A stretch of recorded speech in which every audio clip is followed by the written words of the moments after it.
O tada, kai daktarai patvirtino man autoimuninės ligos diagnozę, aš kasdien pradėjau ieškoti informacijos, kaip galiu savo padėti.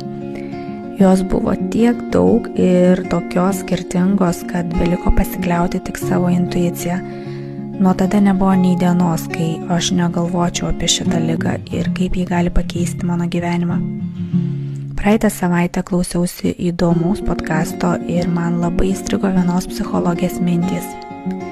Kai žmogus išgirsta sunkios ligos diagnozę, jis jau patiria didžiulį stresą. O jei dar kiekvieną dieną galvoja ir kalba apie savo ligą, mūsų psichika priima viską tiesiogiai. Jeigu mes apie tai kalbame, jis supranta, kad mums šita būsena yra reikalinga. Susimąsčiau, ar toks mano desperatiškas noras bet kokią kainą susigrąžinti sveikatą mane išties veda link išgijimo, o gal tik sukelia dar didesnį stresą. Stengiuosi labiau atsipalaiduoti, mažiau galvoti, kas bus, jeigu bus, tiesiog gyventi čia ir dabar.